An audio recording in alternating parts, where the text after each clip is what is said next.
Hello everyone and welcome back to the Great Book of Grudges. My name is Nathan and we're back with another Total War Warhammer video. Today we're going to have a discussion about the next DLC and the possible hint that was featured in the Twisted and the Twilight. I've been discussing this with my subscribers for a fair amount of time now. If anything, they're the ones who kept pushing the idea onto my head, as originally I saw it as nothing. I, like many other content creators, was searching around through the trailer in hopes of finding some sort of hint. But it looks like it was there right smack in the middle of everything. It seems that we just didn't see it. The hint I'm referring to, of course, is near the end of the trailer, where we see Flop the Unclean and the Sisters of Twilight preparing to do battle. But what also features in that frame? The two moons, Morsleep and Mansleep. The moons themselves are quite important in general. It's more their inclusion which makes people speculate. You see, one of the moons, Morsleep, is a fount of dark energies, where it is correctly believed by the Skaven to be made entirely of warpstone. But don't worry, this is not a hint towards another Skaven DLC.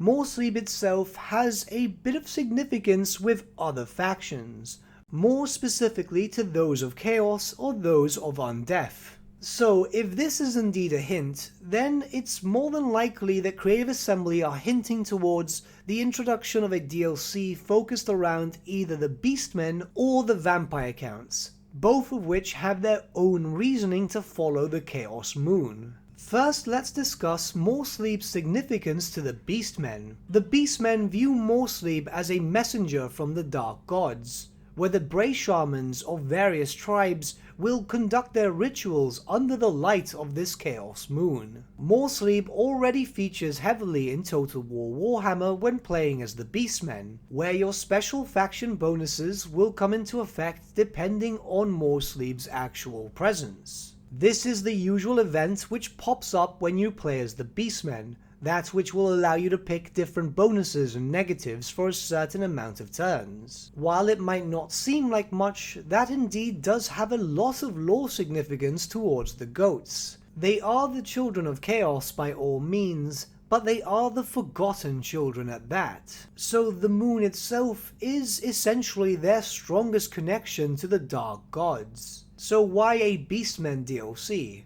Well, lately we've been receiving a lot of different reworks for different factions from Warhammer 1, and the Beastmen, after the Wood Elves, which have recently received their rework, are in absolute desperate need of an overhaul. The faction is just not that fun to play, and has a lot of issues if we can be completely honest. This would be DLC for DLC, as exactly we've seen for the Twisted and the Twilight, which we do have on record with Creative Assembly stating that should they see a positive outlook with this, I'm assuming more in relation to sales and general feedback from the community, then they would be willing to do it again. It's likely that the next DLC would be something featuring the Dark Elves, which, let's be honest, do not really need that much work. So having the Dark Elves alongside the Beastmen for a DLC would make perfect sense in my opinion. But now, obviously, we need to look at another strong contender. That of the Vampire Counts. The Vampire Counts themselves are in a decent place if we can be completely honest, but it is important to note that the vampires did get a lot of love in Total War Warhammer 1. They were for Game 1 as the Skaven currently are for Game 2. Morsleep also has a lot of significance towards the undead, the vampires and the necromancers, as the dark magic wielded by them does directly take some influence from the Chaos Moon, where certain events, and be warned I am going to horribly butcher these pronunciations, such as Hexenstag and Geheimnisstag, yes, I had no German friends available to help me pronounce these, do have influence over the powers of undeath, and it is known for the vampires and necromancers to be in a much powerful form during these days. So why a possible Undead versus Dark Elf DLC? The Vampire Counts, as stated before, are in a very good place. They've received a fair amount of content, but most of it has been focused around the Von Carstein family.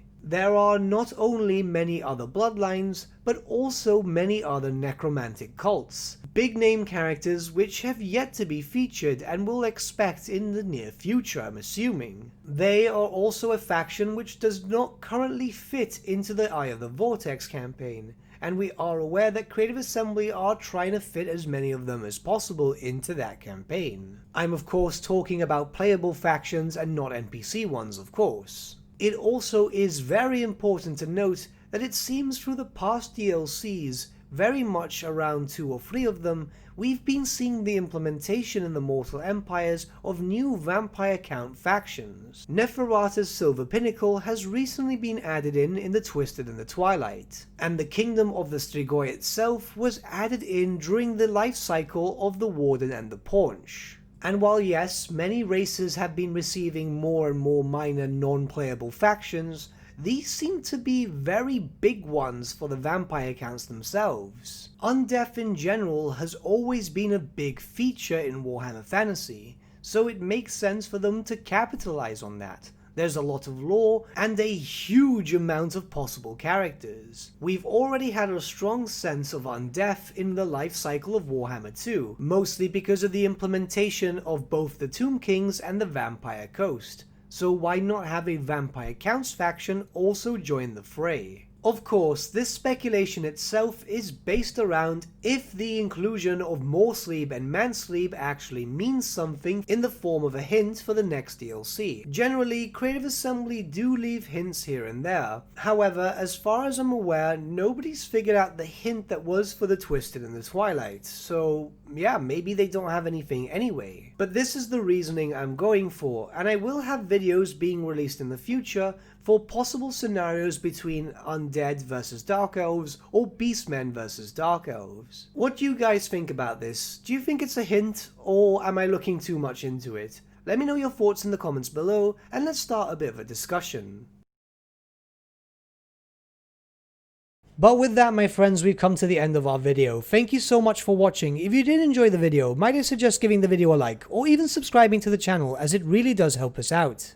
In the description section below are various links to different social media platforms such as Facebook, Instagram, and Discord. Also in the description section is an affiliate link with Element Games where you could buy loads of hobby-based products, not just Warhammer, for 10 to 25% off. Making a purchase using that link and also our special code, which is also in the description, supports the channel at no extra cost to you, which we think is rather cool. A big thank you to our patrons. Your support means the world to us. It's amazing that people want to help a small channel like us grow and get to a higher level of content. A big thank you to Gibraltar LUSC, Ryan Bertsche, Andrew Prince, and Okro for subscribing to us at our Fane level. You guys are super cool. And a big thank you to Edward Yule, VS Vasan, Aaron Whitman, and Shaggy for subscribing to us at our King level. Honestly, we can't thank you all enough. And lastly, a big thank you to all of you for liking, sharing, and commenting on these videos. Honestly, it's because of you guys that the channel has been growing at such a great pace lately, so we can't thank you all enough. But with that, my friends, thank you so much for watching once again, and we shall see you all again very, very soon.